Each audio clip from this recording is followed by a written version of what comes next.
Assalamualaikum warahmatullahi wabarakatuh. Selamat pagi anak-anak. Bagaimana kabarnya hari ini? Alhamdulillah sehat walafiat. Anak-anak, pada kesempatan pagi hari ini kita akan membahas tentang ketentuan makanan dan minuman haram. Sebelum kita mulai kajian kita pada pagi hari ini, marilah kita bersama-sama berdoa kepada Allah Subhanahu wa taala agar kita diberi kemudahan dalam proses pembelajaran pagi hari ini. Kita berdoa. Bismillahirrahmanirrahim. Rabbi zidni ilma warzuqni fahma waj'alni. Kita amati gambar berikut ini. Setelah mengamati, kira-kira ada yang tahu apakah makanan dan minuman haram itu? Makanan dan minuman haram adalah makanan dan minuman yang diharamkan untuk dikonsumsi karena ada larangan nas dalam Al-Quran dan hadis. Bila tidak terdapat petunjuk yang melarang, berarti halal. Setiap makanan dan minuman yang diharamkan atau dilarang oleh syara pasti memiliki dampak buruk bagi tubuh kita. Sebaliknya, meninggalkan makanan dan minuman yang haram pasti ada faedahnya dan mendapatkan pahala. Secara garis besar, jenis-jenis makanan dan minuman haram itu ada dua. Yang pertama adalah haram lizati. Maksudnya adalah hukum asal dari makanan itu sendiri memang sudah haram. Contoh makanan dan minuman haram lizatihi yaitu yang pertama adalah daging babi. Seluruh makanan, minuman, obat-obatan, dan kosmetika yang mengandung unsur babi dalam bentuk apapun diharamkan dikonsumsi, termasuk lemak babi yang dipergunakan dalam industri makanan yang dikenal dengan istilah protein, serta semua zat yang berasal dari babi yang biasanya dijadikan bahan campuran makanan atau food additive. Sebagaimana firman Allah dalam Al-Quran, Bismillahirrahmanirrahim. Innama harrama alaikumul maitata waddama wa lahmal khinzir wa ma uhilla bihi lighairillah. Dan artinya, sesungguhnya Allah hanya mengharamkan bagimu bangkai, darah, daging babi dan binatang yang ketika disembelih disebut nama selain Allah. Quran Surat Al-Baqarah ayat 173. Yang kedua adalah darah. Darah yang mengalir dari binatang atau manusia haram dikonsumsi, baik secara langsung maupun dicampur pada bahan makanan karena dinilai najis, kotor, menjijikkan, dan dapat mengganggu kesehatan. Demikian juga darah yang sudah membeku yang dijadikan makanan dan diperjualbelikan oleh sebagian orang. Adapun darah yang melekat pada daging halal, boleh dimakan karena sulit dihindari. Bagaimana firman Allah dalam Al-Quran Surat Al-An'am ayat 145. A'udzu billahi minasyaitonir rajim. Bismillahirrahmanirrahim. قل لا أجد بما أوحي إلي محرما على طاعم يطعمه إلا أن يكون ميتة أو دما مسفوحا أو لحم الخنزير فإنه رجس أو فسقا أحل لغير الله فمن اضطر غير باغ ولا عاد فإن ربك غفور رحيم.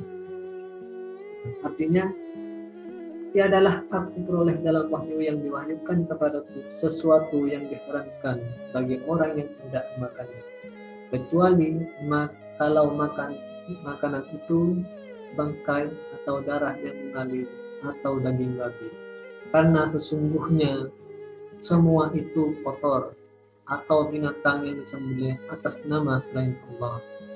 Barang siapa yang dalam keadaan terpaksa, sedang ia tidak menghendakinya, dan tidak pula melampaui batas, maka sesungguhnya Tuhanmu Maha Pengampun. Makanan yang ketiga adalah khamar atau sebut minuman keras. Khamar dapat dianalogikan dengan semua makanan dan minuman yang bisa menimbulkan mudarat dan merusak badan, akal, jiwa, moral, dan akidah. Misalnya narkoba dengan seluruh jenis macamnya. Bagaimana firman Allah dalam Al-Quran surat Al-Maidah ayat 90. A'udzu billahi minasyaitonir rajim. Bismillahirrahmanirrahim. Ya ayyuhalladzina amanu innamal khamru wal maisir wal ansabu wal azlam rijsun min amalis syaitan fajtanibu la'allakum tuflihun. Sebagaimana firman Allah dalam Al-Quran surat Al-Maidah ayat 90. A'udzu billahi minasyaitonir rajim. Bismillahirrahmanirrahim. Ya ayyuhalladzina amanu innamal khamru wal maisir wal ansabu wal azlamu rijsun min amalis syaitan fajtanibuhu la'allakum tuflihun. Yang artinya, hai orang-orang yang beriman, sesungguhnya minum khamar, berjudi, berkorban untuk berhala, mengundi nasib dengan panah adalah perbuatan keji, termasuk perbuatan setan. Maka jauhilah perbuatan-perbuatan itu agar kamu mendapat keberuntungan. Quran Surat Al-Maidah ayat 9. Untuk jenis makanan haram yang kedua adalah haram li ghairihi, yaitu adalah makanan yang haram karena faktor eksternal.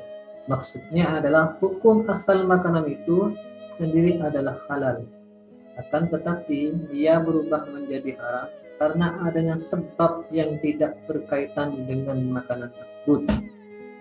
Contohnya, makanan dan minuman haram di ghairihi, yaitu yang pertama adalah bangkai. Bangkai yaitu semua binatang yang mati tanpa penyembelihan yang syar'i dan juga bukan hasil perburuan. Bagaimana firman Allah dalam Al-Quran, A'udzu billahi minasyaitonir rajim. Bismillahirrahmanirrahim. Hurrimat 'alaikumul maitatu wad-damu wa lahmul khinzir wa ma ukhilla li ghairillahi wal munahhanika wal mawquda wal madaraddiya wan natiha wa ma akala as-sab'u illa ma dhakkaitum. Yang artinya, diharamkan bagimu memakan bangkai, darah, daging babi, daging hewan yang disembelih atas nama selain Allah, yang tercekik, yang terpukul, yang jatuh, yang ditanduk, dan diterkam binatang buas, kecuali yang sempat kamu menyembelihnya.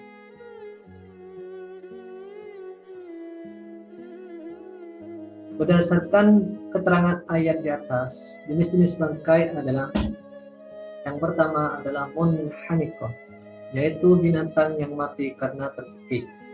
Yang kedua adalah al-mauquzah, yaitu binatang yang mati karena terkena pukulan keras. Yang ketiga al-mutaraddiyah, yaitu binatang yang mati karena jatuh dari tempat yang tinggi. Yang keempat an-natihah, yaitu binatang yang mati karena ditanduk oleh binatang lainnya. Yang kelima, binatang yang mati karena dimangsa oleh binatang buas. Yang keenam, semua binatang yang mati tanpa penyembelihan, seperti disetrum. Yang ketujuh, semua binatang yang disembelih dengan sengaja tidak membaca basmalah. Semua hewan yang disembelih untuk selain Allah walaupun dengan membaca bismillah. Semua bagian tubuh hewan yang terpotong atau terpisah dari tubuh. Namun ada dua jenis bangkai yang tidak haram hukumnya, yaitu bangkai ikan dan dua bangkai belalang. Bagaimana sabda Rasulullah SAW, "Uhillat lakum maitatani wa damani, fa ammal maitatani fal khutu wal jaradu wa amma dama al-kabidu wat-tikhal." Rawahu Ibnu Majah. Yang artinya dihalalkan bagi kalian dua bangkai dan dua darah. yaitu ikan dan belalang. Dan dua darah itu adalah hati dan limpa. Hadis riwayat Ibnu Majah. Yang terakhir adalah janin. Yang nomor dua adalah semua makanan halal yang tercampur najis. Dan yang terakhir adalah makanan haram yang diperoleh dari usaha dengan cara zalim seperti mencuri, korupsi, menipu, dan merampok. Yang terakhir adalah akibat mengkonsumsi makanan dan minuman haram. Yang pertama, amal ibadah tidak akan diterima dan doanya tidak akan dikabulkan oleh Allah Subhanahu wa taala. Yang kedua, makanan dan minuman haram bisa merusak jiwa. Yang ketiga, makanan dan minuman haram dapat membahayakan kesehatan. Yang keempat, makanan dan minuman haram mubazirkan harta. Yang kelima, menimbulkan permusuhan dan kebencian. Yang keenam, menghalangi terkabulnya doa karena telah melanggar aturan Allah SWT. Dan yang terakhir adalah menghalangi mengingat Allah. Demikian anak-anak pembahasan kita tentang ketentuan makanan dan minuman haram. Semoga apa yang kita pelajari pada kali ini menjadi ilmu yang bermanfaat bagi kita dan bisa mengamalkan dalam kehidupan sehari-hari. Baiklah anak-anak, marilah kita tutup pelajaran kita dengan sama-sama membaca Alhamdulillah, Alhamdulillahirabbil alamin.